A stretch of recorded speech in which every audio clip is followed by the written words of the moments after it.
Just getting us connected to YouTube.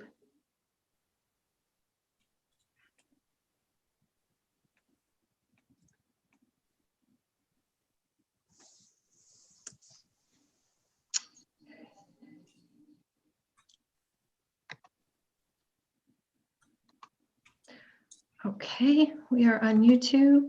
We are good to go. All right, good evening, everyone. It is 7:30, and I would like to call to order this meeting of the Madison Public Schools Board of Education regular meeting. Could you please rise and stand for the Pledge of Allegiance? All right. I pledge allegiance to the flag of the United States of America and to the republic for which it stands, one nation, under God, indivisible, with liberty and justice for all.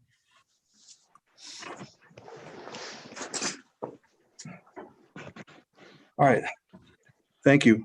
Well, I'd like to provide an overview without a plot spoiler. It'll be a typical meeting. We have a lot on tap. We've got our usual reports from our student representatives and superintendent.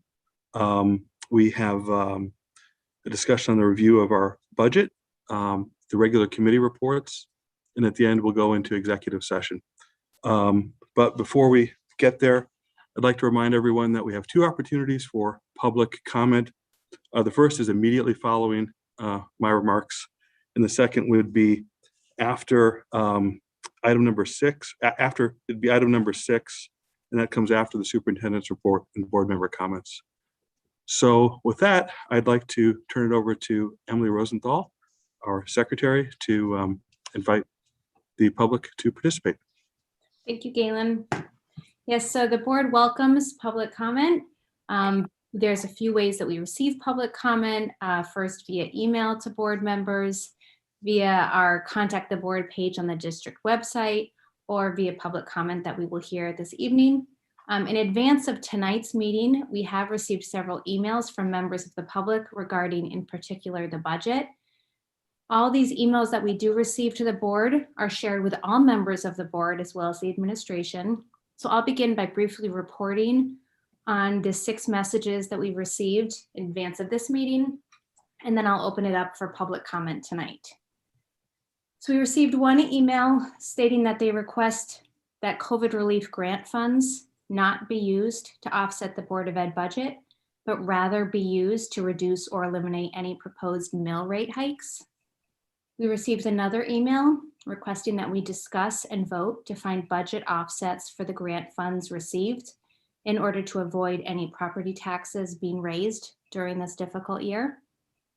We received another email from someone who is expressing their full support of the budget as written and asked that the board stand by the budget.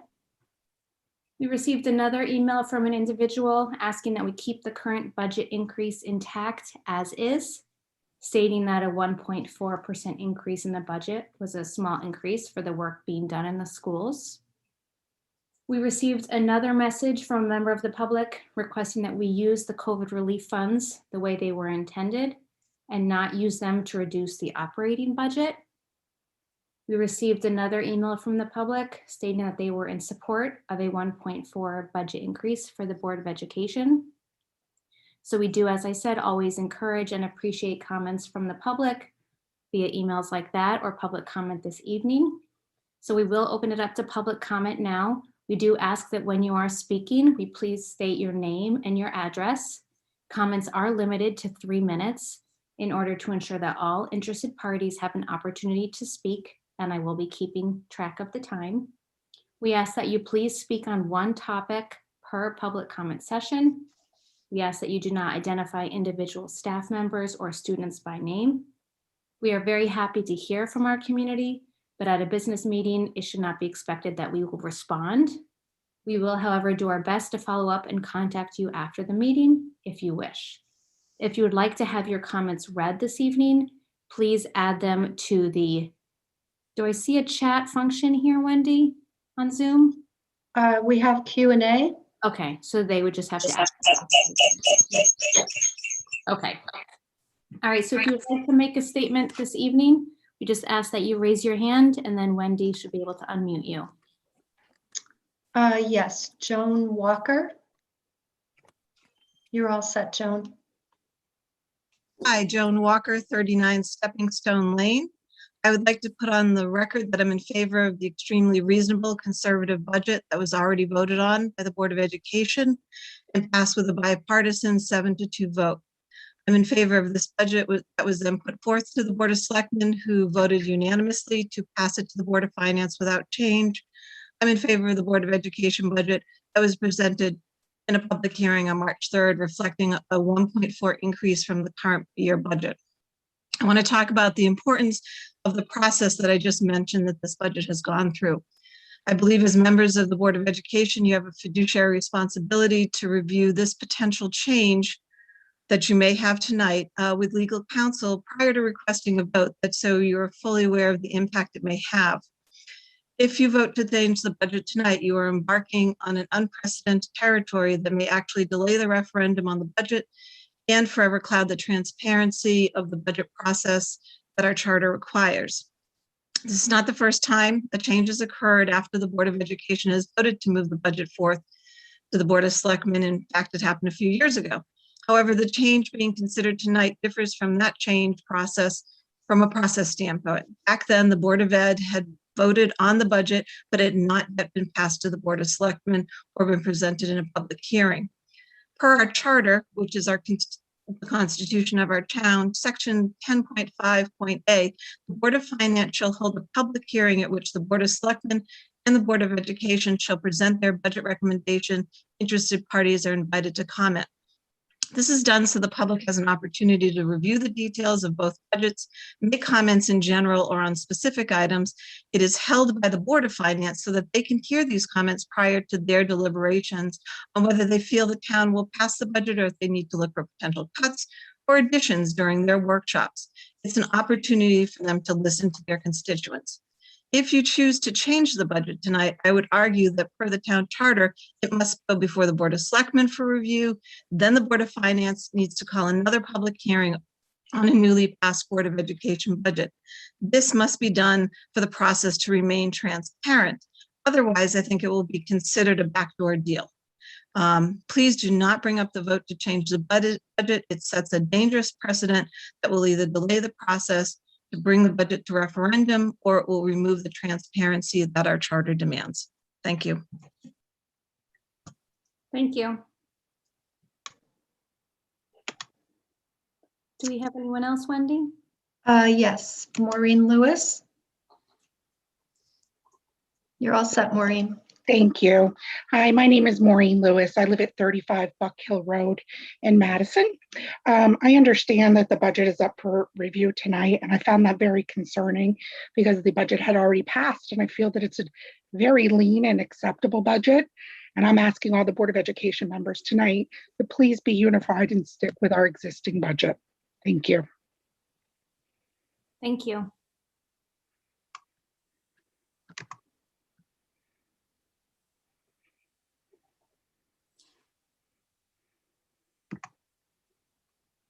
Do we have any other members of the public who would like to speak at this time? Emily, I was asked to read have- something. Oh, I'm sorry. Is there another? No, you go ahead, Katie. Is this the appropriate time to do that? Read something from a member of the public? Yes. I think so. It was a letter submitted to the entire board. So it shouldn't be news, but the letter writer asked for it to be read aloud. So this is a letter that we received from Bridget Newton on Sheffield Drive. Dear members of the Madison Public Schools Board of Education, I am a mother of two sons at Daniel Hand High School and one son who receives special education at Polson. I sub occasionally as a nurse within our school system.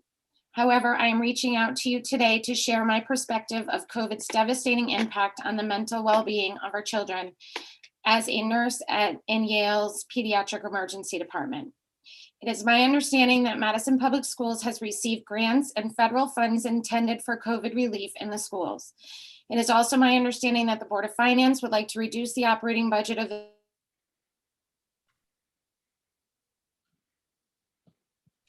Oops. She's freezing for everyone else too. Yes. Ensure that this money is used in the way it is intended. You froze Katie for a moment there. Am I still frozen? Sorry, I don't know what's going on with my internet. You're back. I'll just keep going. I have been a pediatric emergency nurse for 13 years. In that time, the demands of our behavioral health patients have always been a challenge. Pre-COVID, if we had 5 children in the department presenting with psychiatric needs at any one time, that would be considered overwhelming for the staff to manage. Over the last year, my colleagues and I have witnessed an unprecedented mental health surge. We now are routinely boarding 15 children ranging from 6 to 15 years old, awaiting inpatient psychiatric.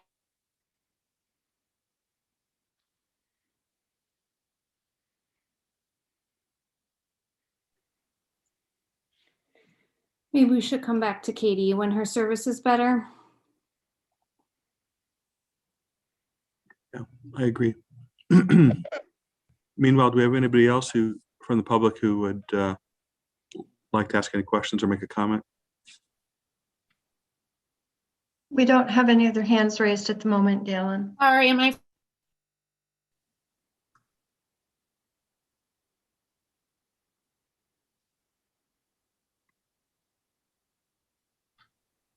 Oh, give her. Go ahead, Katie. Sorry, you're back, but we can't hear you now. Can you hear me? Yes. I'm so sorry. So I think I left off with, to put that in perspective, our entire pediatric emergency department has only 20 regular rooms, primarily intended for medical patients. This situation is unsustainable. We are not just dealing with an increased number of children seeking behavioral health care, coupled with a systemic lack of inpatient psychiatric. I'm frozen again, aren't I? No, I'm not. No. I'm so sorry. Now imagine you've tested positive for COVID or that you are quarantined for having been in close contact with a COVID positive person. The inpatient units will not accept you.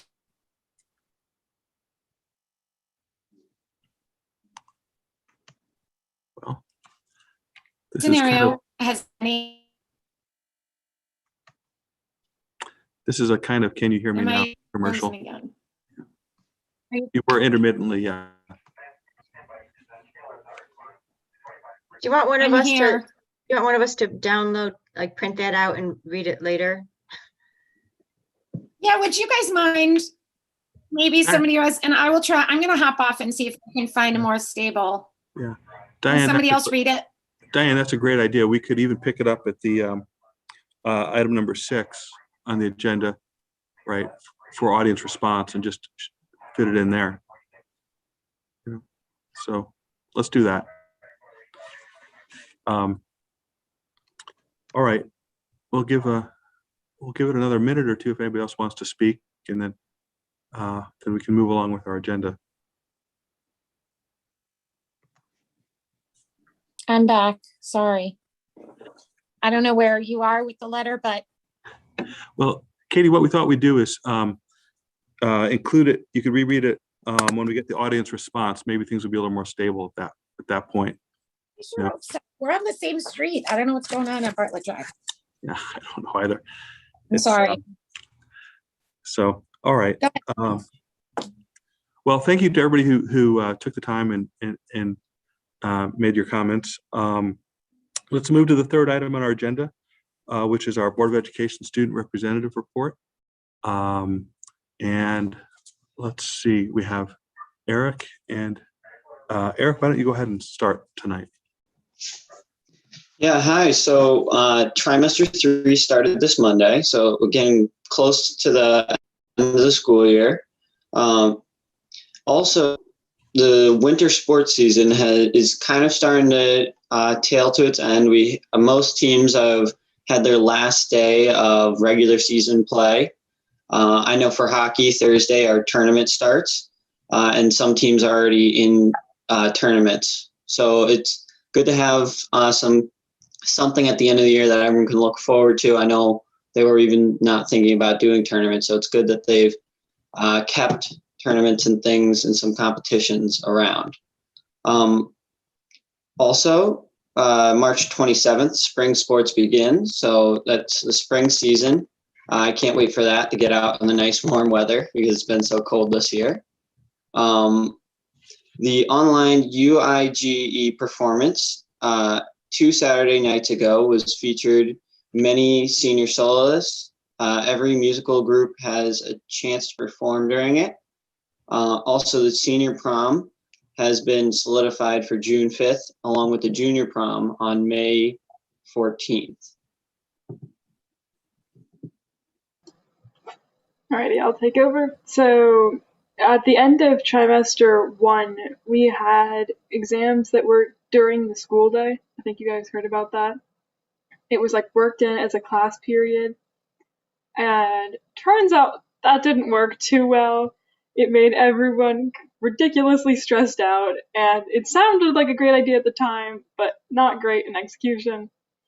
So a lot of students talked to the administration, and this trimester we just did a regular exam schedule, but asked teachers to use 1 hour for teaching and 1 hour for less formal assessment, which all of my teachers did. It was wonderful. I've never had exams that pleasant. I loved it. I started gardening after the half days of our exams. It was fantastic. Altogether great. And as it's getting warmer, tents were put up back in the courtyard at hand for outdoor lunch. Yay. And we've bought heaters so we can stay outside in the cold weather and still be outside. So there's a little more space for all of us, especially if more students will be in the building. We'll have more space for lunches. All right, this Thursday is the virtual How to Pay for College webinar from 6 to 7:30, which I know is very well attended most years and probably will see more attendance with COVID because now everybody's online, so it's easier to get there after work. And another interesting thing on the docket is Qpr training, which is like suicide prevention and awareness training for parents and students on March 23rd. Faculty has all already been trained on this, but I think it's a great opportunity for students especially. I know it's aimed more at parents, but I know a lot of students who know friends who are struggling, and I think this will give them more of a toolkit to help them help their friends. And last but not least, next Wednesday is the school day SAT, which seems very soon. But that is it for Eric and I. Otherwise, school is going well.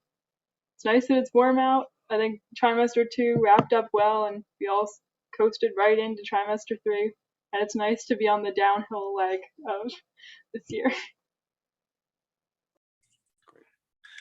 Thank you. Any questions or comments for Isabel or Eric?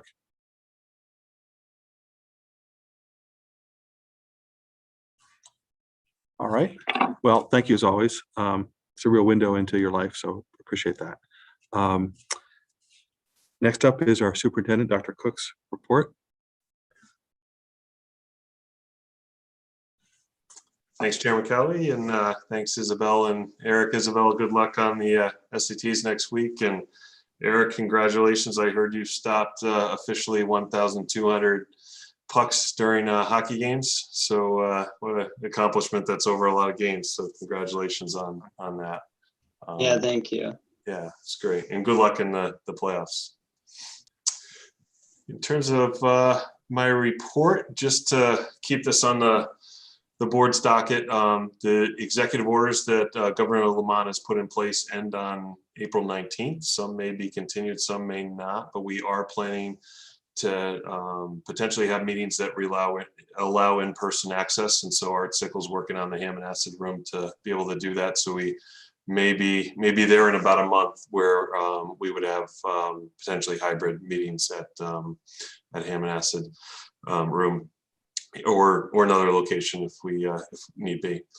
The vaccines, we are just truly thrilled and thankful for the health department and the town for making this work. We completed round 1 in 2 weeks, which is about half the time we expected. Our second round for the first 200 will happen on April 1st. And we are fortunate that there is a holiday the following day. So we do not think we'll have to adjust the school day, especially if we can get later afternoon appointments. Heather Dobson's just done tremendous work in terms of fitting in appointments, because typically the clinics have been 10 to 2 or 10 to 2:30. But we haven't had that many other than one time, and that was a half day. So, you know, it's she's scheduled people that were easily covered within the building, and then, you know, had teachers go later in the day. So we've asked to go 12 to 4, 4:30 on these upcoming second round. And then the next one would be another 200 shots on April 8th. And so we are pretty sure on April 9th, we will have to make an adjustment to the calendar to have a distance learning day. Unfortunately, it's the day before a holiday break, so there is some, you know, impact to families that's a little bit longer, but we'll communicate that as soon as we have a formal plan on how that will work. We did receive the results from the hand survey. So we surveyed, as the board know, the hand families in terms of what their intentions would be for students to return if and when we offer 5 days a week. Tremendous return rate, as you can imagine. So 94% replied to the survey, which is really impressive. Of those, 658 students indicated they return to 5 days a week. 140 would remain in cohorts, and then about 97 would be in full remote. So we extrapolated that to 100%, just so we could see how many students would be in the building on any given day. It'd be about 775. As you know, it's a building that was built for 1,200. So we do feel we can do that safely. We are looking at March 29th as that date. So we're going to communicate that out to families, and then we'd ask them just a few more questions, and basically they would have to make a selection of what they would select. So a final selection. Those numbers obviously could change because the original survey was not binding. We'll give them this information on the results, and then we'll do that. We're hoping to get that out tomorrow with a closing date of Monday to allow staff time to plan for students coming back in. We are also, for the first time, and this was unique in Madison, and really proud that the district was able to do this to this point, was to allow students to change without a lead time. Most districts put a week, other districts put many weeks or even once a quarter in order to change their learning selection. And so we have been able to do that with the new schedule that hand would have. We're going to ask families to give us a week's notice. If a student was remote and decided to come in 5 days a week after the 29th, so after we've started in this model, they would need to give us a week's notice before doing that, so teachers can plan for class setup and things like that. So we will communicate that as well to families. I'll stop there. I do have a building project update, but I know there might be questions on those first 3 items.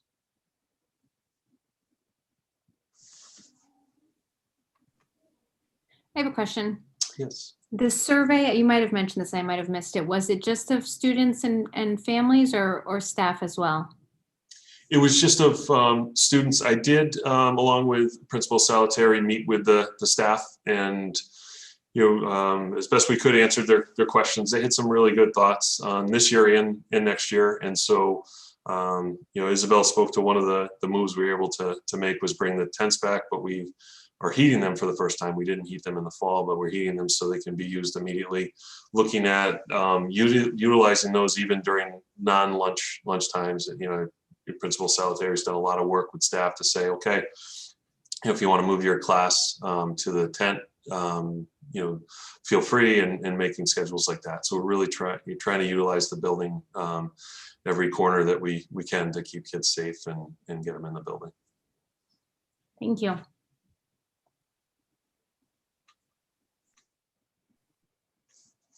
I have a question. Sure. Dr. Cook, with the looking at that March 29th date with the anticipated return into the high school and the projections that you're looking at, do you anticipate needing to alter the physical distancing of the desks in order to accommodate the population, or can you maintain what you currently have in place in terms of the physical spacing between the desks and the tables?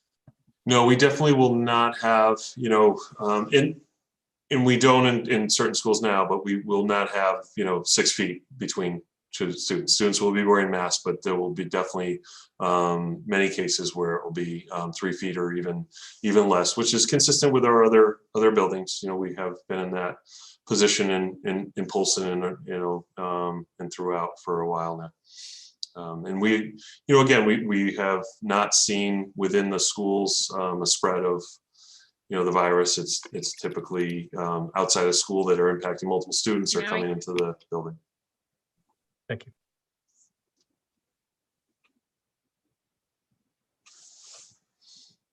Okay. Thank you. And then in terms of the building project, I wanted to keep this on our agenda. Next week, we have a meeting scheduled with the Connecticut Office of School Construction. So we're going to let them know about our plans for a building project here in Madison.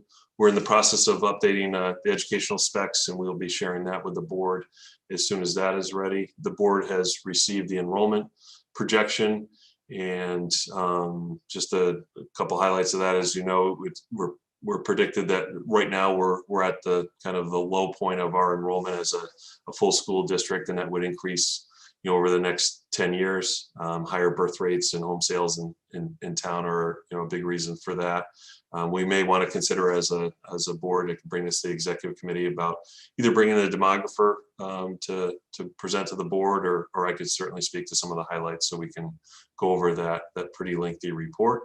And then also we continue to investigate the potential land purchase, and with a target date to really finalize that by the end of the month. So we're still moving forward, and look forward to keep updating you as we move forward.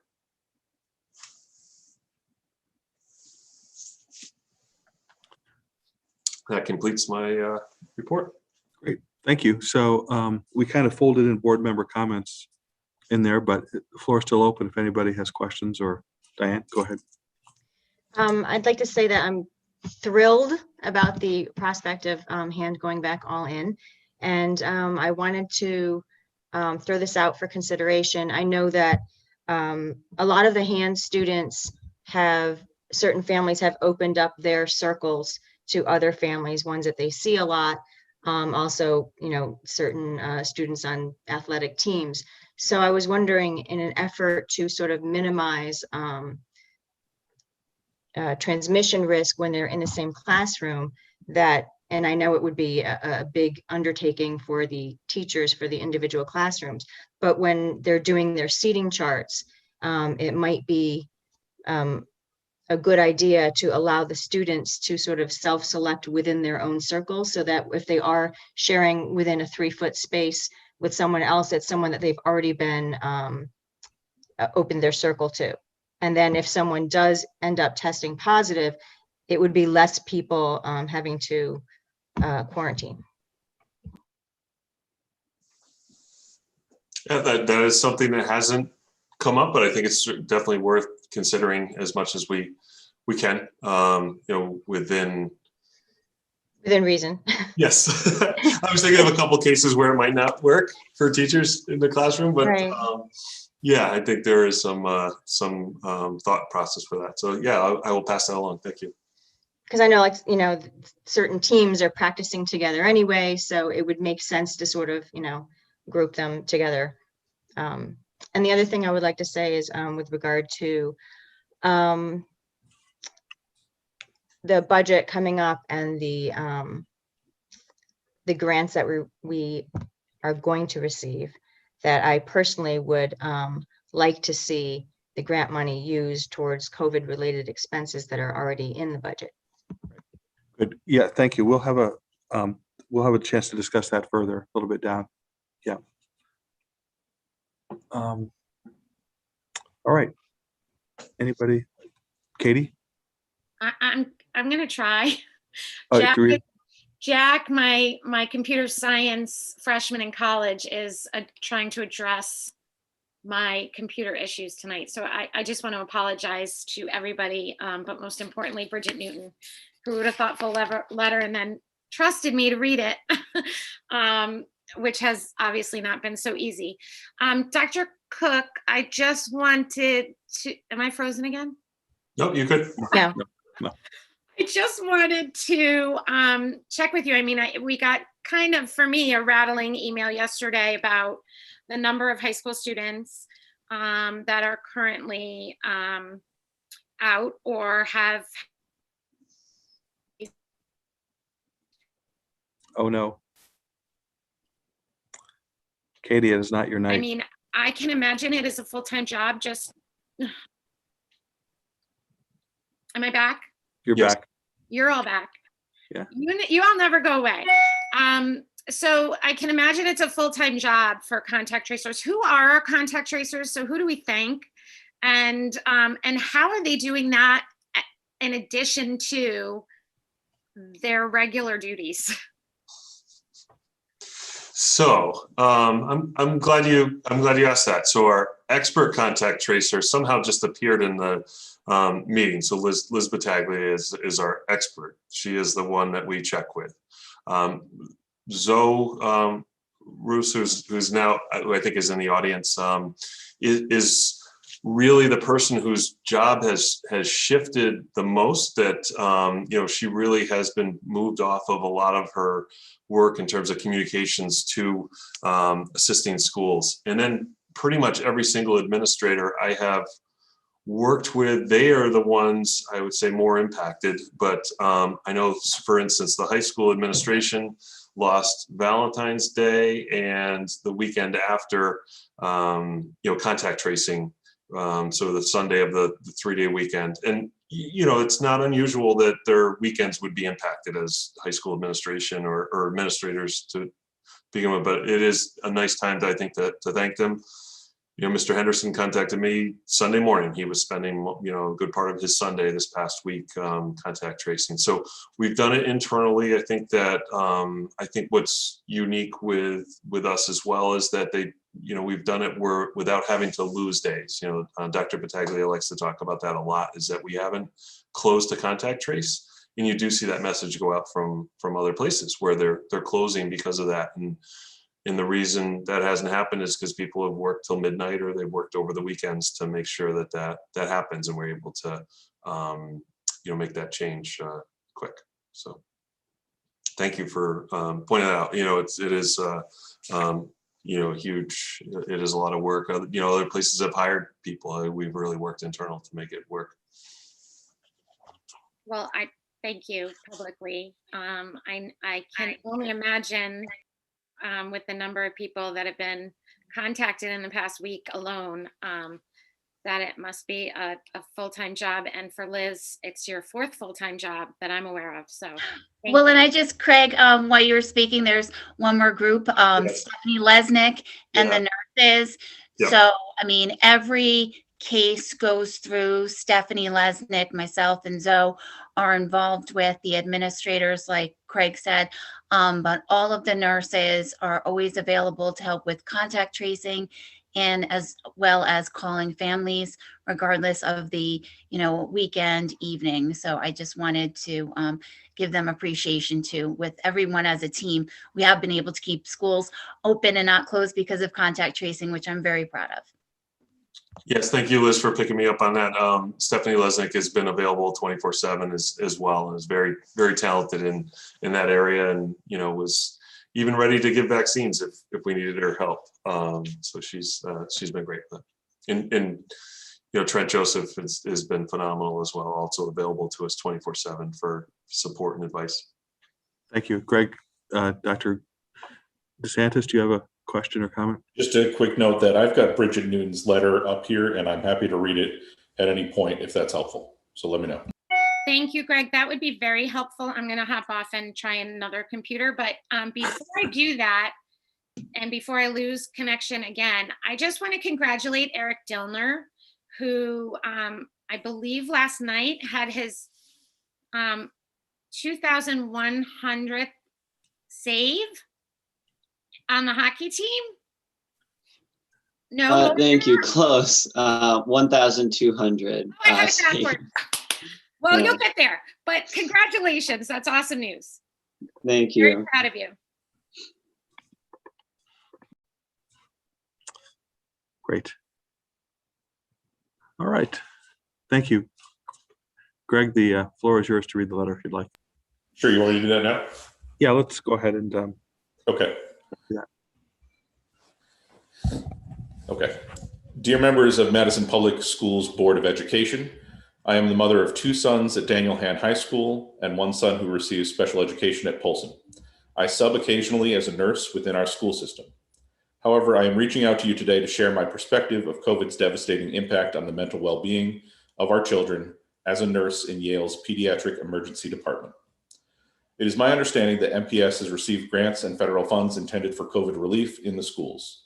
It is also my understanding that the Board of Finance would like to reduce the operating budget of the schools with the expectation that these grants and federal monies would fill in the deficit.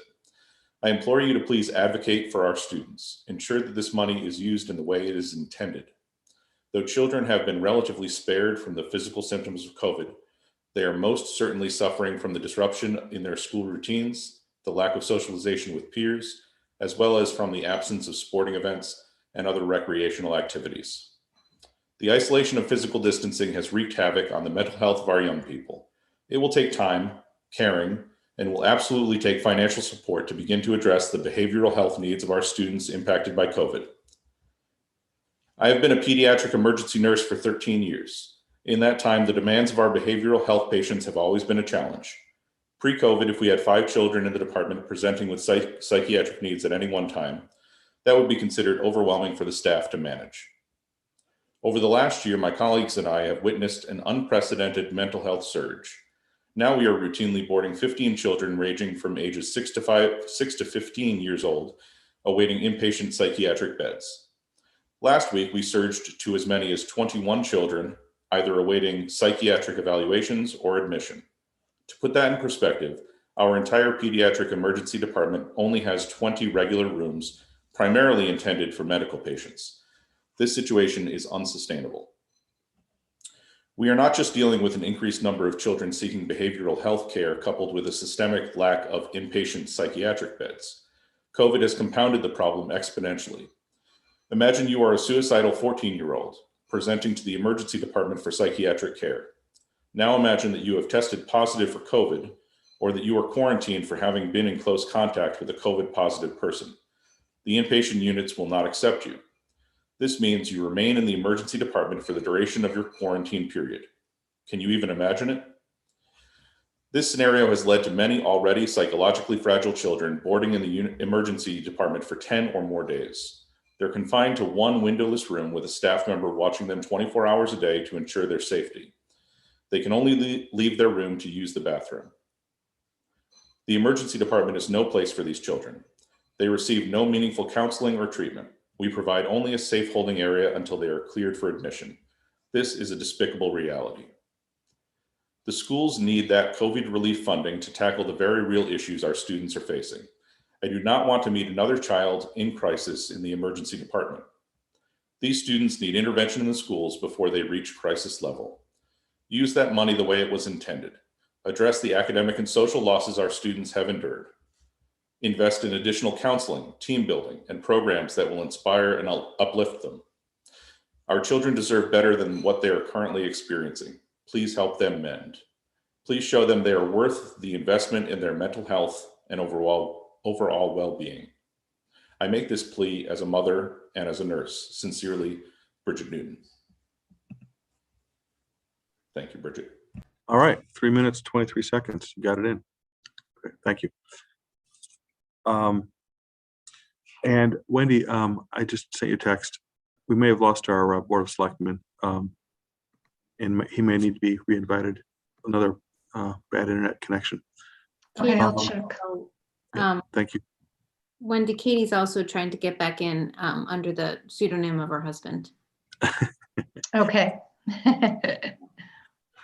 All right. We could wait a minute because the next item on the agenda is our report from Scott Murphy. So we could give that a minute or we could flip-flop the items and launch right into a discussion of the 2021-22 budget. There's Katie. Were there any other members of the public other than Greg reading that letter that wanted to speak though at this time, Galen? Yeah, thank you. Good catch.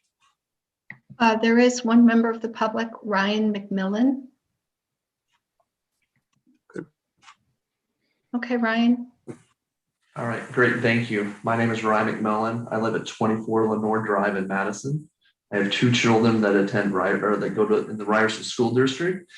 And on top of that, I'm also a volunteer member of the Ryerson PTO. I've been a multi-year member. And so I have a unique perspective to see firsthand the effort, dedication, and resolve that our teachers have had on our children. Not only are they there to guide them during this extremely difficult year, but their effort has enabled many parents to continue to go to work. That's a very important responsibility in the society, that our parents have been able to go back to work. The federal government has recognized this increased expense related to changes needed to the teaching experience and teacher safety from the pandemic.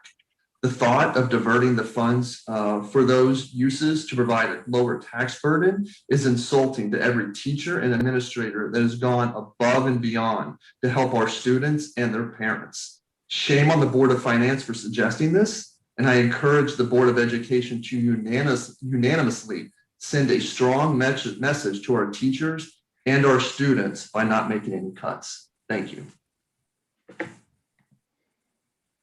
Thank you, Ryan. Are there any other members of the public who would like to speak at this time?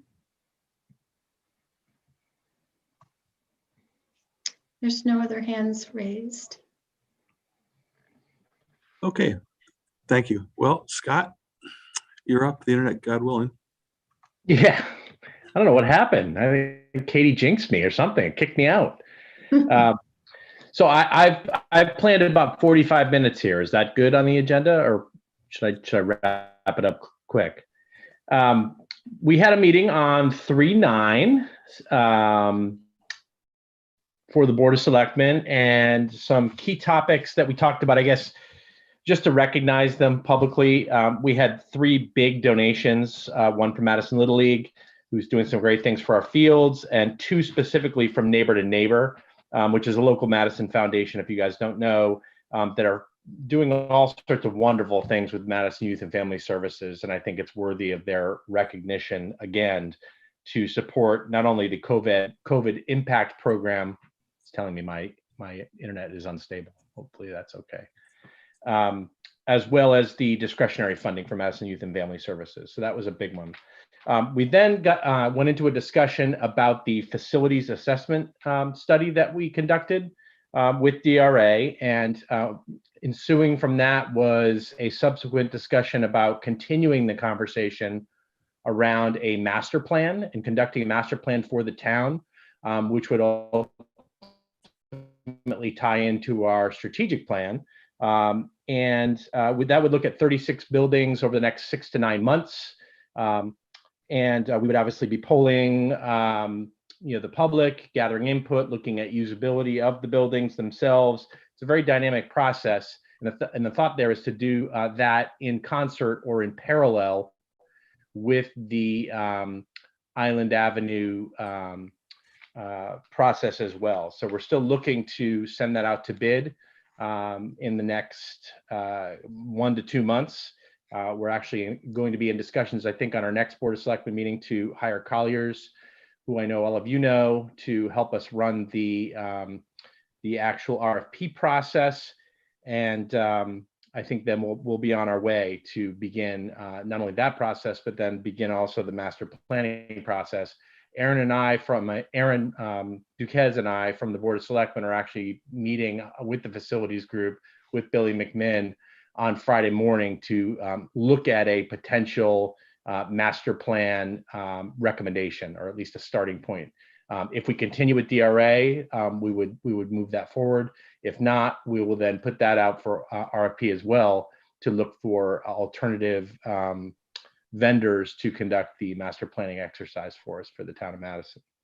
The other thing that came up was we are going to look at scheduling software for the town of Madison. So I'm sure all of you will be happy to know that all of our rooms and buildings and facilities would be under one system so that we can ensure that everybody is getting the proper community space allocated as need be.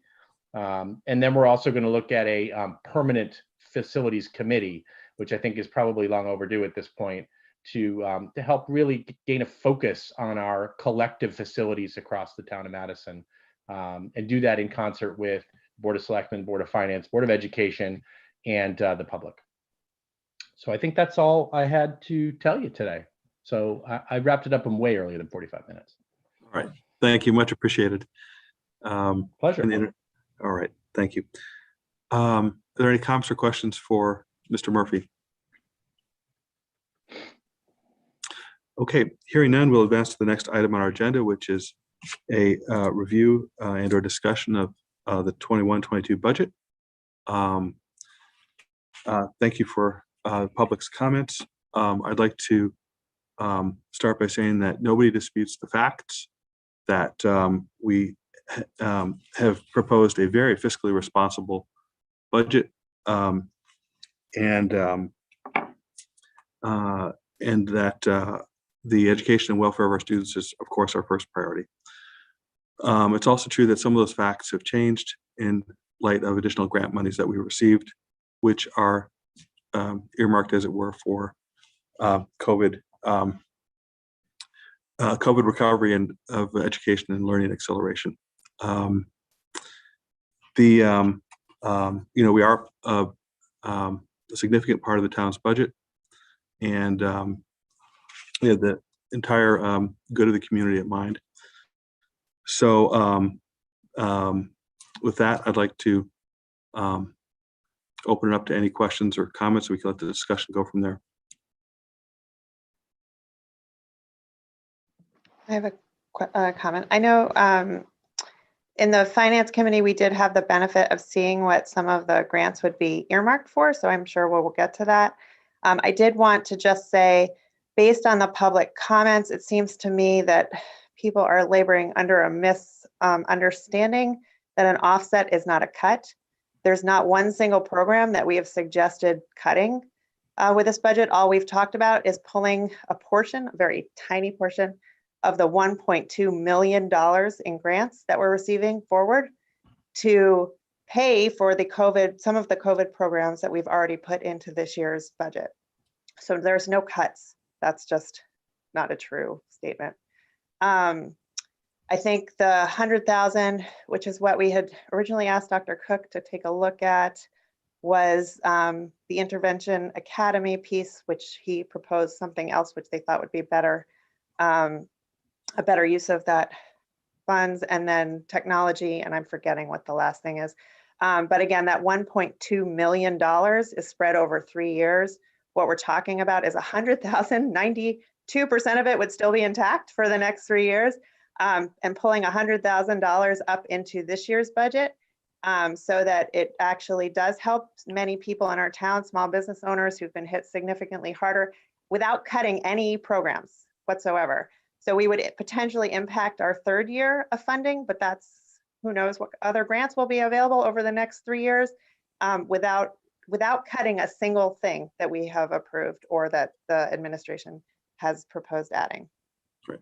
So happy, if I understand this correctly, then we would be using the grant money to fund things that we already have in our budget related to COVID.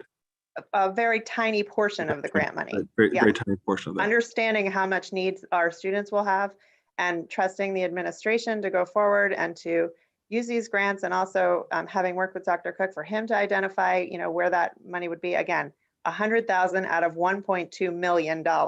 It's really not a significant amount, but it can significantly help people in the town. Katie? I'm sorry. Can I just ask a question maybe of Dr. Cook? Happy, you said we know the needs of our students moving forward. To my knowledge, I have not heard what those needs are. In fact, we have not had a year and a half of every student in the building.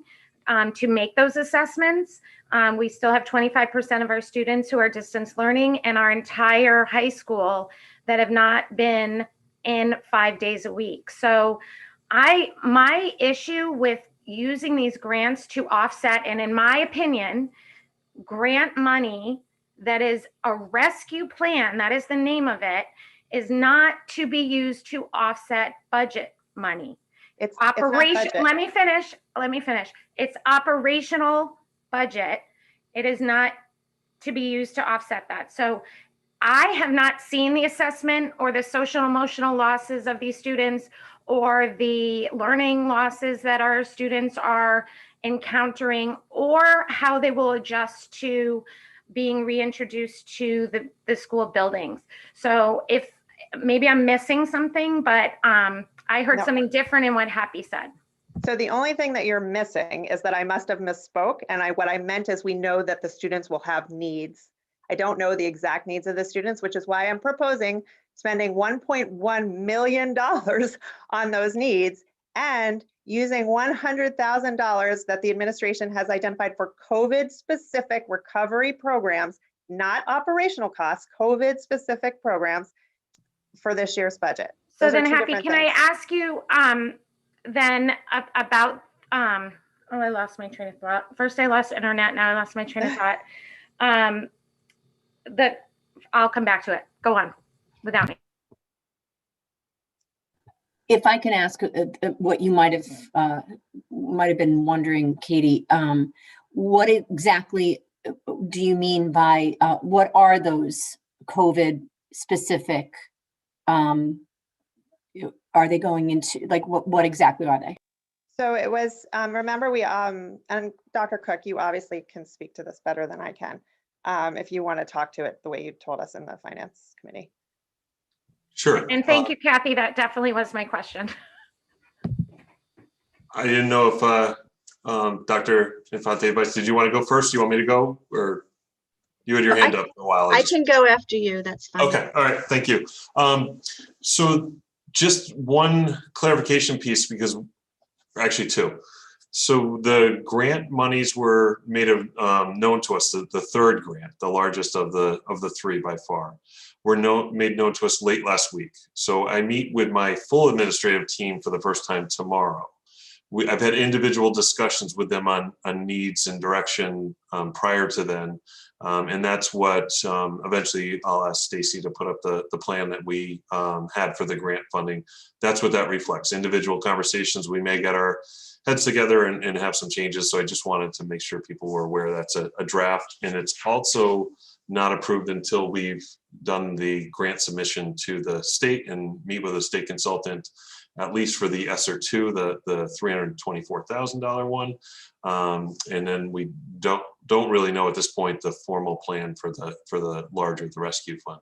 The other thing I want to point out is because we're replacing, and we're looking at a 3-year process, and because we would be replacing operating cost, $100,000 of operating costs taken out, if we're looking at a 3-year plan, is actually a $300,000 impact, because it would roll up over the course of the 3 years, unless we were given the direction to only put that into the 1 year. So for instance, one of the items that we talked about was the building subs. So that was a move the district made, like all districts did pretty much, away from daily subs to building subs because of COVID.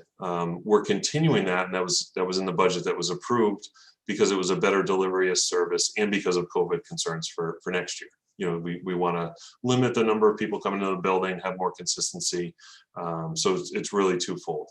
If that were to go into the grant, it's not a $50,000 reduction. If we're doing all 3 years, it'd be $150,000 of impact to the grant. So it greatly changes what we can do if we make those changes.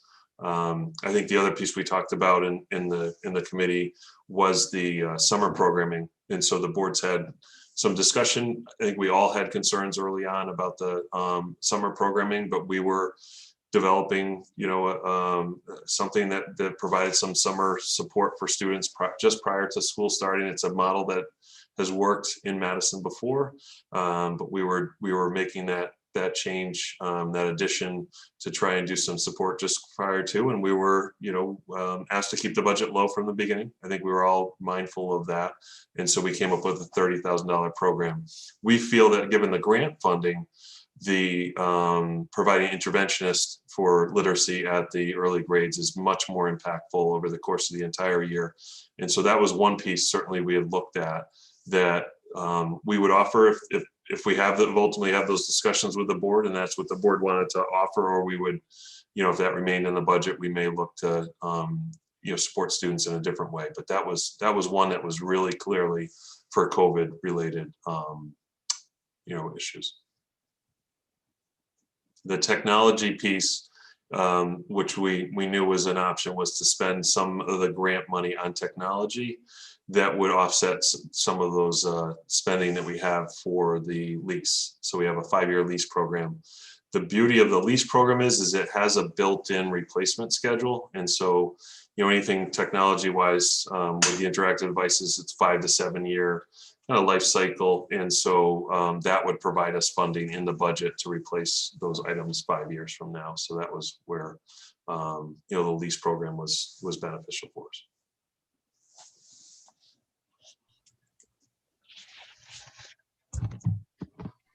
Thank you. Go ahead, Diane. Okay, so one of the things that I would like to say regarding the use of the grants, I do have deep reservations about using all of the grant money to support FTEs. And I know not everyone went to the finance committee meeting today, and I don't know when you're going to share the information about that. But I did actually download and read the law that was passed, HR 1319. And when you read the part that talks about education, it's subtitle A, Education Matters, under Title II, Committee on Health, Education, Labor, and Pensions. And the part 1 is a part about the Department of Education. It specifically says about using of the funds. Give me 1 second. About how to use it. One of the things was that they shall reserve, this is under use of funds, letter E, shall reserve not less than 20% of such funds to address learning loss through the implementation of evidence-based interventions such as summer learning or summer enrichment, extended day, comprehensive after-school programs, or extended school year programs, and ensure that such interventions respond to students' academic, social, and emotional needs and address the disproportionate impact of the coronavirus on student subgroups as described in section blah, blah, blah. So I really feel that when we were talking about the academy and using that as a $30,000 within our budget summer program, that to me is exactly what these funds are for. And I would like to see that money offset with part of these grants, because it fully lies within the description of what it is meant for. And that's exactly what we wanted for that summer program. And even though we had reservations about how it would go forward and how it would be implemented, it sounds like it fits the bill to a T, in my opinion.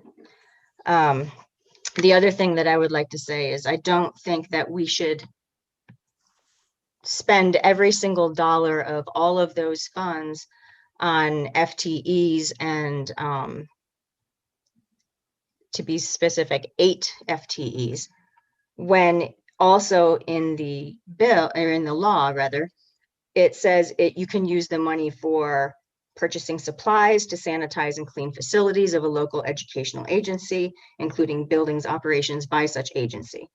And it goes on to talk about, training and professional development for staff of the local educational agency on sanitation and minimizing the spread of infectious disease. There are many things that we have already done that I know that we probably will have to continue to do over the next year. And I don't think that earmarking every single dollar of those funds ahead of time towards FTEs is the right decision. I would think we should reserve at least some of it for some of these operational costs that are directly related to COVID, including, and it does include the technology, planning for coordinating and implementing activities during long-term closures, including providing meals to eligible students, providing technology for online learning to all students. It goes on and on. It covers so many things, and so many things that we've already, had to pay for over the last year that I really think that we will have to continue to pay for as well. And so I think that it's important to reserve some of the funds to cover these other costs. It even covers the inspection, testing, maintenance, repair, replacement, and upgrade projects to improve the indoor air quality in school facilities, including mechanical and non-mechanical heating, ventilation, and air conditioning systems, filtering, purification, other air cleaning fans, control systems, and window and door repair and replacement. So it covers so many things that I think that it would be short-sighted to put every single dollar towards FTEs. Diane, I think, well, I won't comment on your comments. I have a question. I've heard the Oops, I'm sorry, Katie, point of order. I think Greg and Kathy had their hands up first. I'm so sorry. I don't see hands up and I can't find a button to raise my hand either. So I apologize. No worries. I was slow in the draw. I didn't unmute my screen. So Greg, why don't you go ahead with, and then Kathy following. Or you want me to go first? Yeah. Okay. So I'm in favor of the budget as it's currently proposed, and I'll talk a little bit about why. In my opinion, the money that's been allocated to us through grant funding is wonderful, and I believe that it should be used to help to ensure, in a great unknown time for us, that the educational needs of our kids, especially our youngest kids in the schools, that the mental health needs are addressed for all kids across all grades, that the safety of our kids is maintained. I think that is what the grant funding should be allocated to. I think those are critical areas, and those are all uncertain areas for us as we head into not only next year, but the next few years. So I would encourage us to maintain the budget as is, and we'll also add that in previous years, we've tended, and I think that's happened a couple of years in a row now, to give money back to the town when it's not used within any budget year. And I expect that practice will continue. And if we find that the needs that I'm describing were not as great as they may be, that some funding from the budget might be returned to the town, which does help to smooth out the mill rate increases over subsequent years. So I think there is a process for that. And I think, given the uncertainty that we face right now, the best approach, and I hope the approach that we'll take, is one in which we hold fast to the budget as it's been approved and utilize the grant funding in a way that's best serving students. I want to talk about that in two ways. So one thing I'm really pleased about, and one thing I'm a little disappointed about at this stage, noting that it's early to talk about all of this, and we've only heard about it in the Finance Committee. One is, I'm really happy that the administration is talking about using this funding over multiple years and really spreading out the cost of some of the services and funding to address other issues that I've described over those multiple years. I think that helps with budget predictability. I think it helps with, again, the unknowns of the future that we might face on behalf of our students. And I think it helps us to plan ahead with that grant funding, and it's not going to be just deployed in a single year. So I think that's fantastic. I will say that I agree with Diane. I am concerned that the proposal that we see so far is an FTE focused proposal. In fact, although admittedly I was cooking dinner at the time, while I was watching the Finance Committee meeting, it seems to be entirely focused on FTE, or maybe mostly focused on FTE. I think that this is a great opportunity for the town and the administration to think about, for the district, the expansion of the abilities of our teachers and staff that we currently have. And I don't mean that that should be the exclusive. I think a healthy balance between FTE and an increase in professional learning, an increase in resources that we might allocate to other training, an increase in resources that we might allocate to consultants, and an increase in programming for students. I'd really love to see a proposal that comes from the administration. I'd like to caution against a full FTE proposal, I'd like to see that proposal that has a healthy balance between programming, professional learning, consultation, and so on, to address all the needs we're talking about, because I think there's a lasting effect there. I think that the faculty, the teachers and the staff, the faculty, have a lot to gain when we can provide them with this money that we've got at this point in grant funding, when we can provide them with additional professional learning, when we can expand their abilities, when we can really deepen some of the things that we hope are strengths for them. I think we've got great teachers in this town, and I think investing in them with some of this money is a really important thing to do. And I think the same about programming, and I think the same about consultation. So I hope we'll see that evolve over time, but thank you. Yep, thank you very much. Kathy, you're on deck.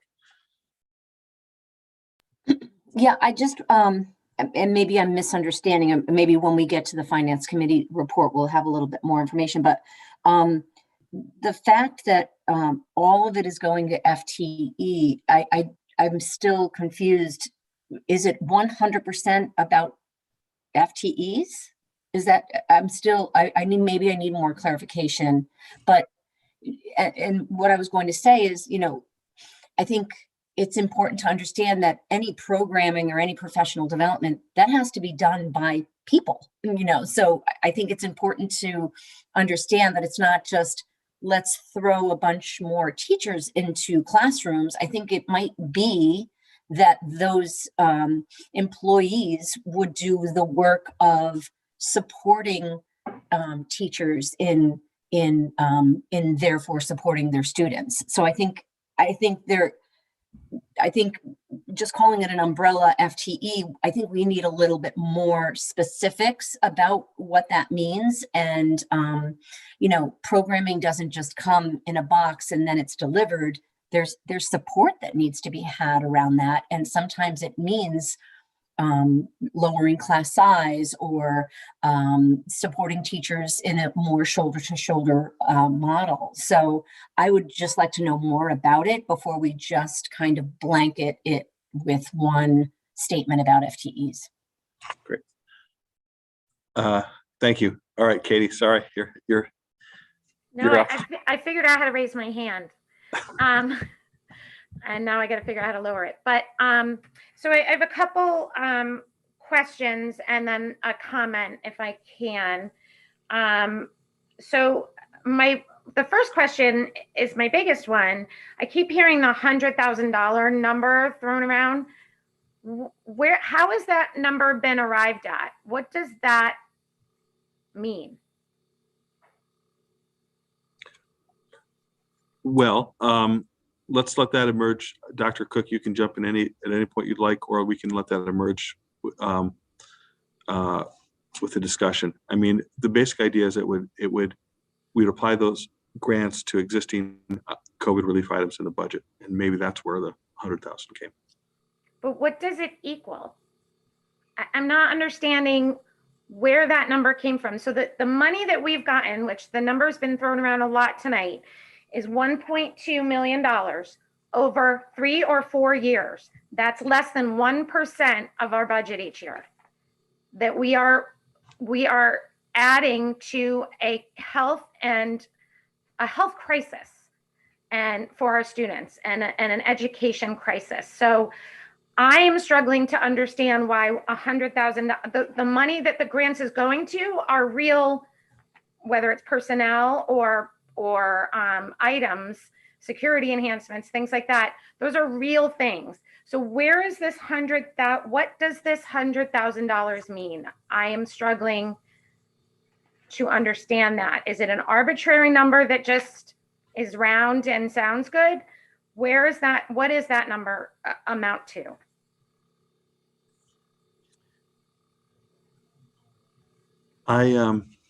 Let's let that emerge.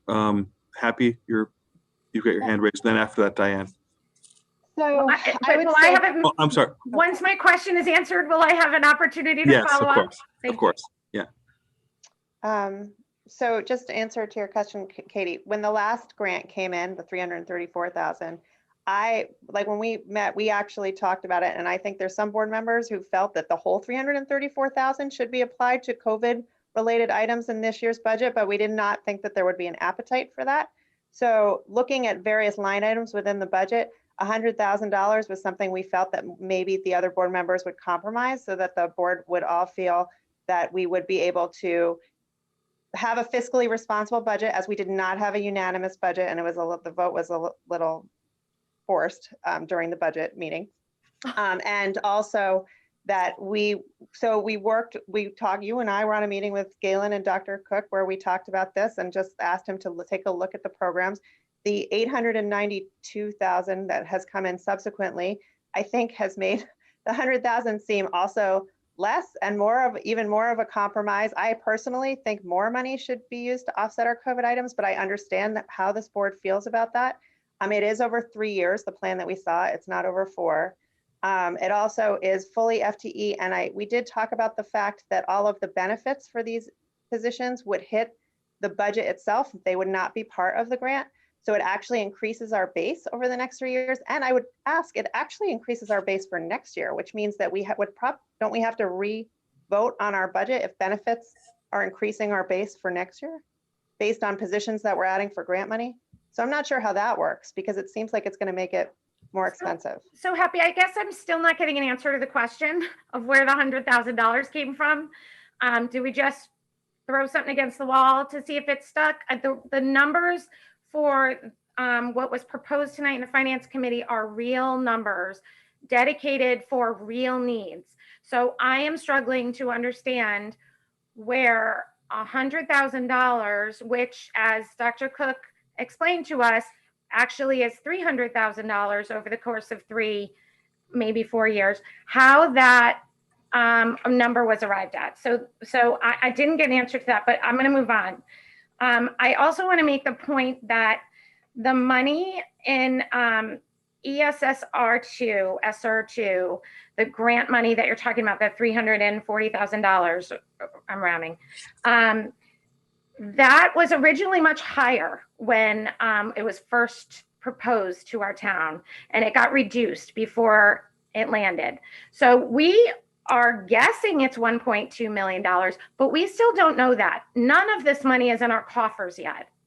So again, I would caution the board to be very cognizant of the fact that we, don't know what the needs of our students are. We don't know what the learning losses entail, and that we still have a lot of work to do. We have not had all our students in the buildings yet. Our teachers are overworked and overwrought. They need our support, and they need this extra personnel to support their work. I don't want them ending up back in the classroom in September and having to be both social worker and teacher and tutor. I think it's very important. These are called rescue plans for a reason. Listen, we received a letter today to urge us to, and I'm quoting, find offsets for the grant funds in order to avoid property taxes being raised. I would argue that we did that last year. We returned $670,000 of unused funds because our school year was shortened. We couldn't reach our kids. We couldn't provide them the support that they needed. These dollars were applied to the general fund, which in turn was utilized to draw down our mill rate. It is not accurate to suggest, as has been suggested in the past, that this board has not done its due diligence to the taxpayers of our town. My obligation, our obligation as board members on the Board of Ed, is to maintain a strong school system. That is our obligation to the taxpayers. That's what makes people want to move here. Our administrators have told us over and over again and loud and clear what they need, what our students need, what our teachers need, what our administrators need. And it's not unreasonable. 1.4% in a crisis, to me, in my opinion, is not unreasonable, and we owe it to our kids. Well, Katie, I think that settles it. We'll cut 1.2 million off the budget. No, I'm just kidding about that. No, I think we have been fiscally responsible. I think we've, to a fault. And I think this is a very good and transparent discussion tonight. I'm glad we're having it, just speaking personally. All right, Diane, you've been patient. You've had your hand up, and then after that we have Dr. Pellegrino, and we'll go from there. So I just wanted to say that even if we are not talking about the the Rescue Act grant, there is still the original grant that we received, the ESSER, and that was the $344,000. So even if we were only talking about the $344,000 grant, if you wanted to offset money in our current budget that we passed that is still COVID related that we could use to lower it, you could easily find it. You could put 57,914 towards the math interventionist at hand. You could put 30,000 towards the Summer Madison Intervention Academy. You could put the substitutes, that's 48,950. You could even probably say the technology support specialist at 45,393, which is well over 100,000. And like Happy was saying, you know, based on what the other board members, how they voted and what they have said and their opinions, obviously all of that is not something that we would put the entire grant money toward. But I don't think that it is unreasonable to expect to put some of the grant money to offset some of this budget, to lower it some. And if my understanding is correct, Board of Finance did want us to take a look at these funds and put it towards our budget to lower it. And I don't think it's an unreasonable ask. I think it's fiscally responsible. And I don't think that by doing so, it's saying that we're not supporting our students or not supporting our administration or not supporting our staff. We of course support all of our administration, all of our students, and all of our staff. Having a different opinion does not mean that we do not support them. And that is my opinion. So I do think it is fiscally responsible to take a look at both grants. And I know that the other one is so early, we just got it. You haven't even had, Dr. Cook has not had a chance to even really discuss it with his administrative team. But I do think it would be a good idea to keep in mind that with both grants, that is a lot of money. And by reducing our budget for next year, even a little bit, I think would be helpful to the residents of our town. Thank you, Diane. Dr. Tom? Thank you, Galen. I'll be quick. I just want to get to this question. I think Diane segued well for me. This question on the offsets, I agree, and I think any look at a budget to see where it can be tightened up is appropriate, is fiscally responsible. My observation and concern, I guess, is this. I agree with Greg. I support the budget as it was passed, and I do believe that this grant money availability, however it is a very good thing. As I've read through the act, particularly the most recent one, I have not seen anything in the act to suggest that we should even be inviting a conversation on the offset. This is very unique legislation. There hasn't been anything like this, the way it's worded, the way it's proposed, the way it contemplates the uncertainty of what might be in the future. As a local government, I think we have a role to play. I know we have a role to play in sort of the legislative scheme that starts with the federal, goes to the state, and goes to us. And I think absent me seeing something out there that says that districts should be entertaining questions of offsets, whereas everything that I've read in the act suggests the exact opposite, that this should be added on to and contemplated for the uncertainty of the future. I don't think it's appropriate to have conversations around the offset, completely separate and distinct from whether it's fiscally responsible enough. I don't think we've been invited to engage in the conversation of offset. I do believe, and I think it was appropriate for Diane to recite everything that the statute does contemplate that could be spent here. And I would be interested in hearing from the administration, particularly after it meets tomorrow, to hear what some maybe more evolved ideas might be around that. But I don't think the door has been opened for us to entertain offsets. And until I hear something different on that or see it in the act, I would not touch this budget. It's been approved. I'd leave it as is. Okay, great. Thank you as always, Tom.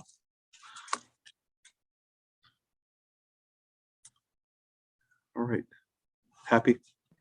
All right, well, sorry, since it seems as if discussion has been exhausted, sorry to completely disregard everything you said, Tom, but I would like to make a motion to pull $100,000 forward from year 3 and to offset specifically for our COVID programs for this year's budget. And I don't know what the appropriate way to add that in is, but that's what I would like to do. You just did it. That was thanks, perfect. Greg. You just need a second. A second. All right, so we have a motion to, let me make sure I get the wording. Happy, could you repeat it one more time so I could repeat it for the board, please?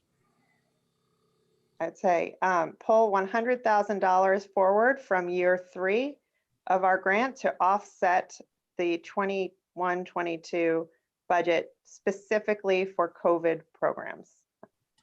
Okay, the motion before the board is to pull $100,000 in the 3rd year of the grant to offset the 21-22 budget specifically for COVID. Is there any discussion on this? Katie? So the 3rd year of the grant? Yes.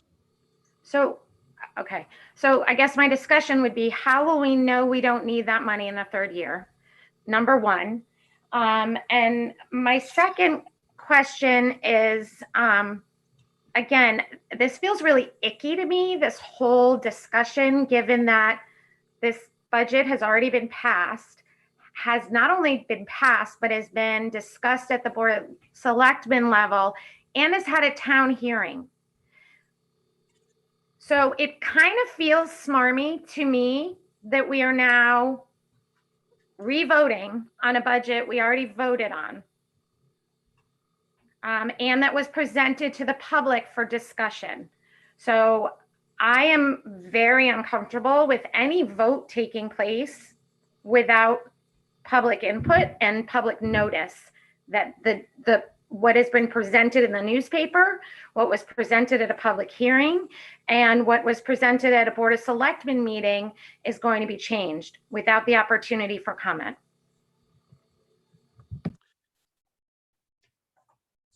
Well, we've got a motion on the floor. It doesn't violate, Greg, I'll rely on you. It does not violate the procedure.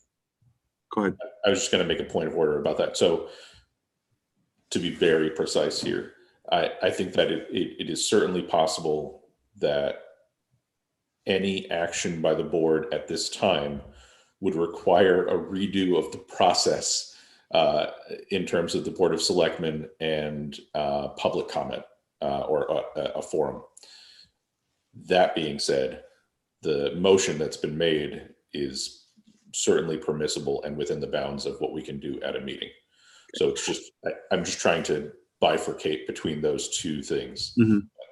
That the motion on the floor is quote unquote okay. Okay. Well, just a minute, Diane. So we have sought advice of counsel who said that we could make this motion, and it's not clear whether or not it would require a Board of Selectmen revote. That's just a point of discussion. We did seek advice of counsel to allay To any. be honest, Galen, I'm less concerned about a Board of Selectmen revote. I'm more concerned about the public being noticed and having their input. Okay, thank you. Good point. Duly noted. And Diane? I have a question and a statement, sort of mixed. So it has been done before that we have put forward a budget and the Board of Finance has said you need to cut it back by X number of dollars, and then we would have to take a look at it again and redo it.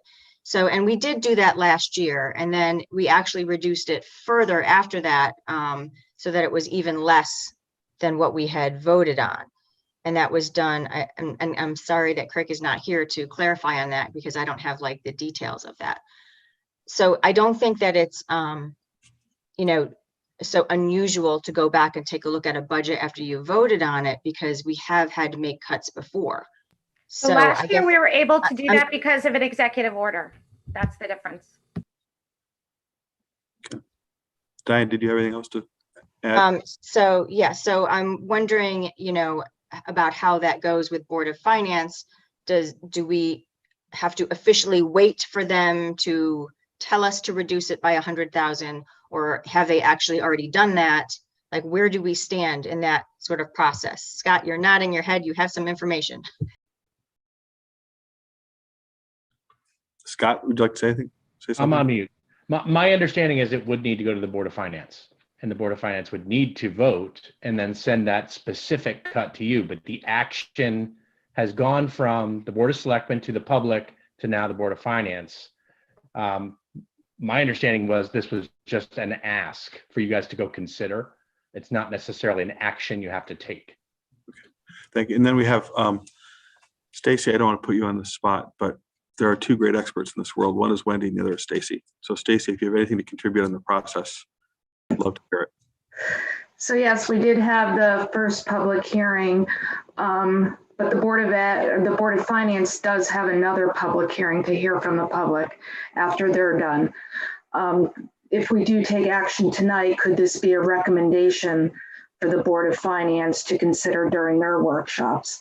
Is more of what in the lines that I'm thinking, that if you do all vote and you are moving forward with a change, that would be for consideration for the Board of Finance, and then they would bring that to a public hearing in April, which would address Katie's concern. So as a procedural matter, then we'd have to do a friendly amendment to change the motion to a recommendation as opposed to an actual change in the budget. Am I hearing you correctly on that? I think that's a good compromise within the process, I would think. It is unprecedented, although I think to Diane's point, last year we did go back at the end in the 11th hour because we were in a pandemic, Katie, and did make a change. So we do have that, but this is unprecedented as far as changing at this point in time. But a recommendation I think would be fair for the Board of Finance to consider during their workshop period. Thank you. So I'll go in order of what I see as in terms of hands up. I've got Kathy, then I've got Happy, then I've got Katie. All right, go ahead, Kathy. Thank you, Galen. I go back to what Tom said, which is this money even allowed to be spent this way? Are we spending the money in an appropriate way? We're all talking about whether we think it's a good idea or not. I mean, I would love to, support our town. We all would. We're all Madison residents who love this town and want to support the town. But I don't know if this money can be used that way and if it's appropriate. And I think I'm going to go back to what Tom eloquently stated, and that is, are we even, is this even an option? I'm going to go back to that. Okay, thank you. Happy, you're up. I think it's perfectly appropriate to have another public forum, as the public deserves to know that there's significantly more grant money on the table, which we did not have when we did our budget. So if we had had less foresight and kept all COVID-related programs out of next year's budget, we would have gotten this grant money and paid for them using that. But we were planning ahead for some programs. So again, I don't think we should take all of it. It's a very small part of it, but I do think the public should be aware of it. And I think that it's very appropriate for it to go forward for another public forum and for public comment. Thank you. Diane? So I have a question, and this is actually for Dr. Cook. It's regarding the ESSER grant. Is that the same wording as the grant that we're talking about now with regard to use for COVID? Good question. So thank you for asking that. So the ESSER grant itself was a little stronger wording in terms of not supplanting the current budget. So it was really meant for additional funds. The newest grant, the rescue grant, does speak to hiring and retaining teachers. That's one of the bullet points that it speaks to. So in that way, I think it does speak to if there was going to be reductions to our budget, that could help support something that was maybe going to be reduced.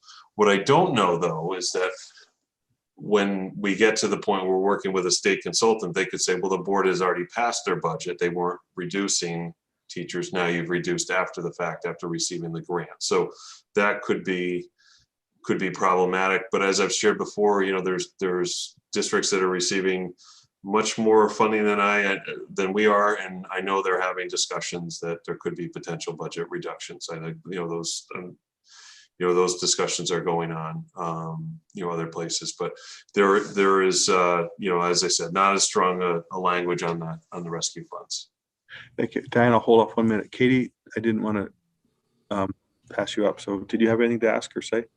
Yes, I just wanted, I apologize, Diane, for cutting you off in your question, but I did want to make the point again that last year's budget process, because of the governor's executive orders and the fact that we were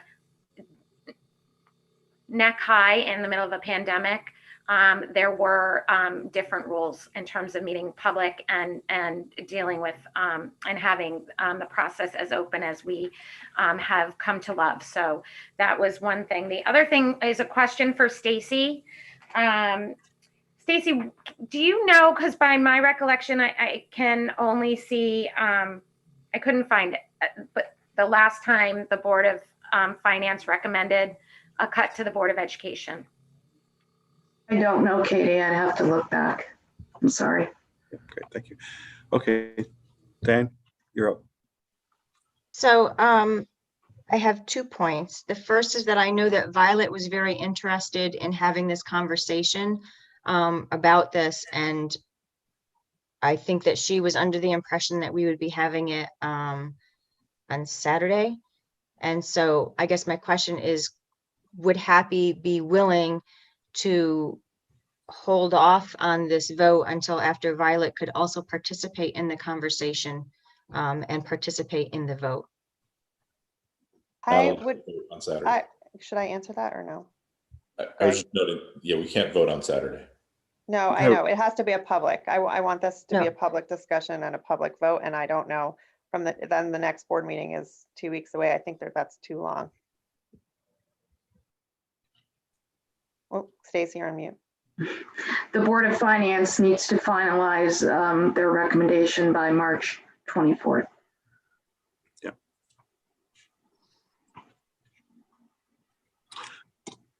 All right, we had a good discussion. Does anybody have any additional questions, comments before we call a vote for this motion? It might just be worth noting for the benefit of our viewers at home that Saturday is a non-public board retreat. We don't just hang out on Saturdays. Right. Good point. Thank you.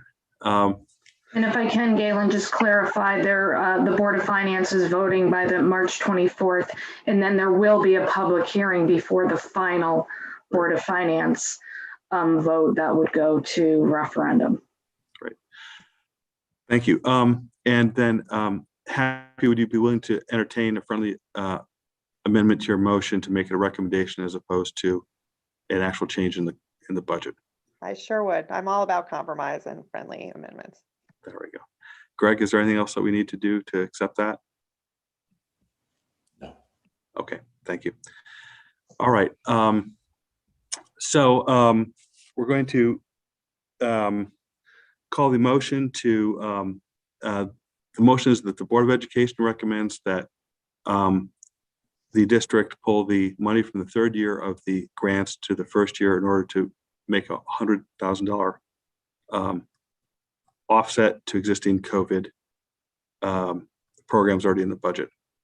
I hope I didn't butcher that too badly. All right, let's call this to a vote. All in favor? Aye. Aye. 3 votes in favor, all opposed. We have 5 opposed. Any abstentions? Okay, the motion is defeated, 5-3. Thank you, everyone, for a very good discussion. I don't want to single out anybody, but I have to say, Tom, you always have great comments. So thank you very much. All right.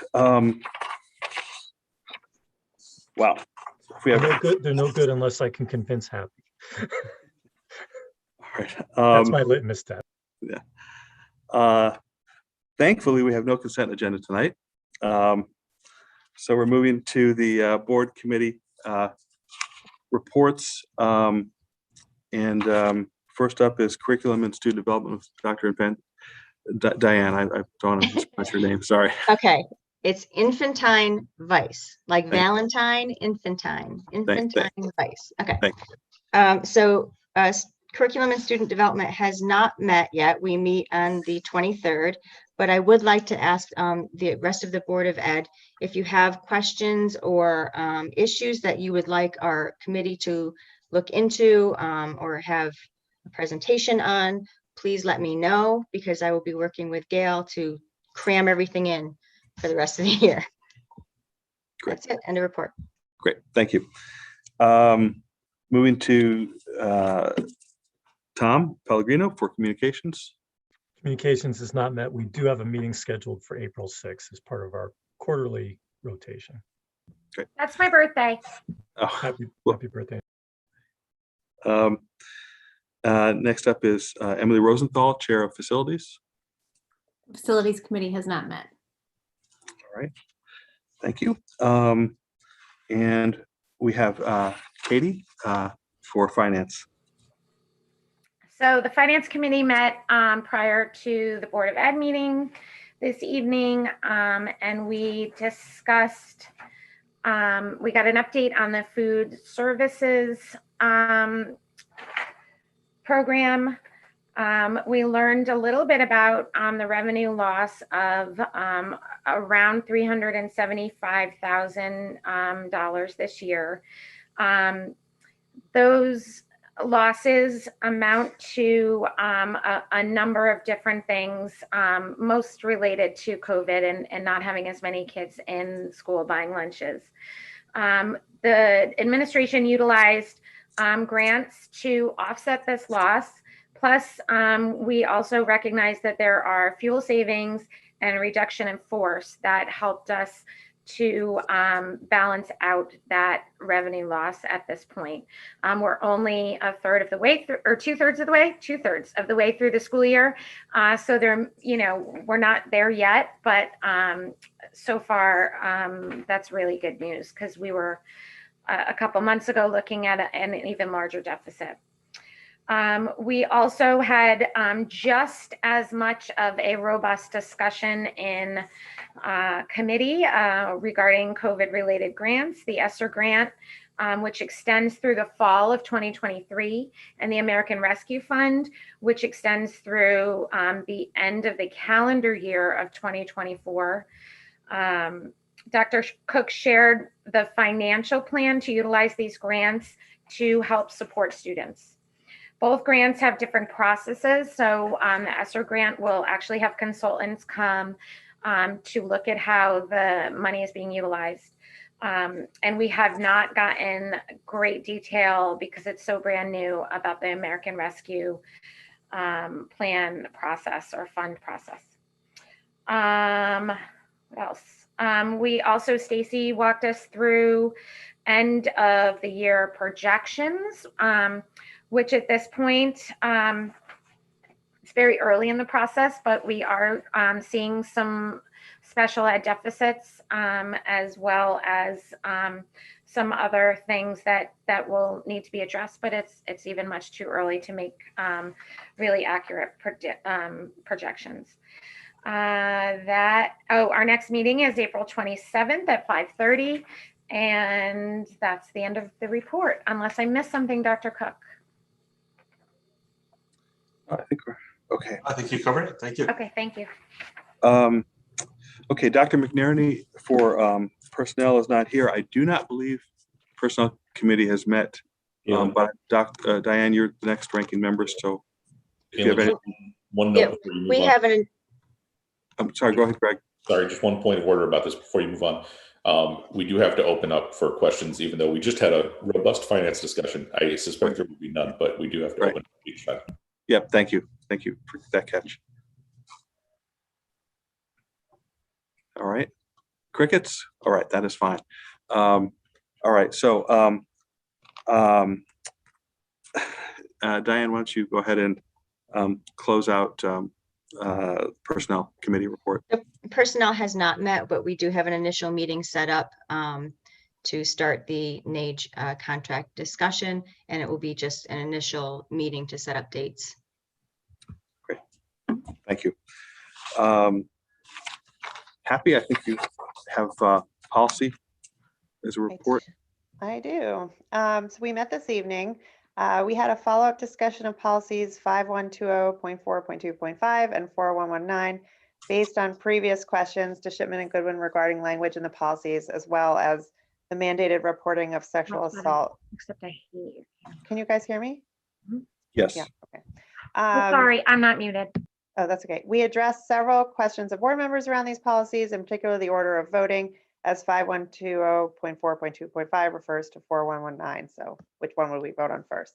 These policies came back to committee, so they'll move forward to full board after the next policy meeting. We've reviewed 5 policies in the 2000 series that had been recommended for rescinding: 2000, 2120, 2131, 2210, and 2220. Dr. Cook recognized the need for an org chart in response to an audience question, but agreed that it should not be required by policy. And the administration and committee members agreed that these policies should be rescinded and to pass them on to the full board for rescinding consideration. Yes, that would be the phrase. We discussed the policies contained in the board packet tonight for the 3rd reading and the vote by the full Board of Ed, and agreed to pass as a group unless any board member raised objections during the discussion portion of the motion. And then we had some public comment by former committee members that also addressed the process for repealing and replacing policies in the same motion to ensure that there were no double policies with different numbers. For example, if one was replaced, but the former was not repealed at a later date. We also addressed the practice of including the original marked up policy in the packet whenever a replacement policy is sent on to the board for readings. End of report.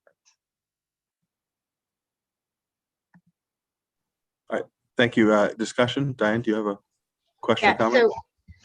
so the second reading for 1380 tonight, the regulation of sexual offenders on school property, that's replacing policy 2270. So can we add that we are rescinding 2270 to the same thing, even though this is at a second reading, or how does that work, Greg? What I'd suggest is when they're listed for the 3rd reading and going forward, probably just clarity in the packet or something along those lines. So if you look down at item 11 on the agenda tonight, all the action items, what could be done is there could just be a bullet that says, a separate section under 11 that says motion to approve the following policies and rescind the corresponding policies. So maybe just subsections within the group action so that we could still take a single action, but that it would all happen simultaneously to avoid the duplication of policies as described. Thank you. And then as a heads up, when we vote on some policies in a minute or two, they're presented as a single motion, as a bundle. I would ask that if anybody has a chance to review these policies and wants to single out a policy for a separate vote, please indicate that when we go to make the motion. All right, thank you, Happy. Katie, has Learn met? Do we have anything? No report. Okay, thank you. All right, so we have an action item, which is a motion to approve the following policies, and they are number 1370, the non-discrimination community school relations policy. Well, I should slow down again. If anybody would like to pull a single policy out of this bundle and vote on it separately, please let us know so I can reformulate the motion. All right, hearing none, I'll continue. So the motion is to approve the following policies: number 1370, non-discrimination community school relations; policy number 4118.1, non-discrimination with regard to personnel; policy number 5020.1, non-discrimination pertaining to students; policy number 4116.1, sex discrimination and sexual harassment; policy number 5120.4.2.4, Title IX, sex discrimination and sexual harassment; policy number 4120, reports of suspected abuse or neglect of adults with an intellectual disability or autism spectrum disorder. Do we have a motion for these policies? Diane? Second? Kathy, thank you. Is there any debate or discussion on this motion? Okay, hearing none, we'll put it up to a vote. All in favor? Aye. Aye. Aye. Okay. All opposed? There are no oppositions, abstentions? The motion carries 8-0. Thank you. We have a motion. I need a motion to approve the minutes of the March 2nd, 2021 Board of Education meeting. Would anybody like to move that? Yep. Tom Pellegrino? Yeah. Oh, sorry, Greg. Okay. Second? Second. All right, Greg, I gave it a shot. All right, Katie? All right, any discussion? Oh, Diane? There was just one small change. I told Wendy about it. It was just under Personnel Committee. It said had not met, no report, but it should have just said no report. So with that change. Yeah, thank you. I think, yeah, thank you. You pointed that out. I think it may be incorporated. Excellent. Any further discussion? Wendy, do you have a question or comment? I guess not. Okay. Nope, nothing. All right, thank you. All in favor? Aye. All opposed? Anybody abstaining? Motion carries 8-0. Is there any old business that the board wishes to discuss? Future agenda items? Everybody in the board? Katie, please. So I would like to add a future agenda item about now that the governor on Saturday is, or Friday rather, is reopening places of business. I would like to address and discuss the opportunity for us to meet in person again. It's as you can see by the distractions in my house and my internet instability, it's really important to me and the important work that we do. All right, thank you. That's an excellent suggestion. Anybody else? If you do, if you'd like to include future items for the agenda, please feel free to email Greg, Emily, or myself, and we'll do our best to include them. Meetings and dates of importance are listed in your packet. I think Wendy mentioned an important, or Stacy mentioned an important one with the Board of Finance on the 24th and various public hearings. Those are listed. At this point, I'd like to inform any members of the public who are still awake and standing that the board will be going into executive session. We will return after that to complete the last few agenda items and then just possibly adjourn. But at the moment, we have an action item. I need a motion to enter into executive session to discuss security initiatives, transportation contract, Chartwell's contract, and to invite Craig Cook, Dr. Craig Cook, Art Sickle, and Bill McMinn to join us in this executive session. So moved. I'm sorry, who's Katie and Diane? Thank you. Diane, second. Galen, it might be helpful to be very specific here because it is a little unusual for us, and inform the public that there is very likely going to be voting when we return. Thank you. Thank you, Greg, as always. So we will return after the executive session. There'll be discussion and possible action on the transportation contract and also the Chartwell's contract upon returning from executive session. So is there any further discussion on this motion? All in favor? Aye. All opposed? That was a late yes. Happy, not a nay. Thank you. All right. Abstentions? Motion carries 8-0. So my understanding is that we will stay on this Zoom and then Wendy will. No, I think we have a separate link. We have a separate link. Okay, You do have a separate link. So I'm going to stay on this meeting. Great. And keep it open. Great. You go to the other meeting, and when you're ready, you can return to this one. Okay, good. Thank you. You're welcome.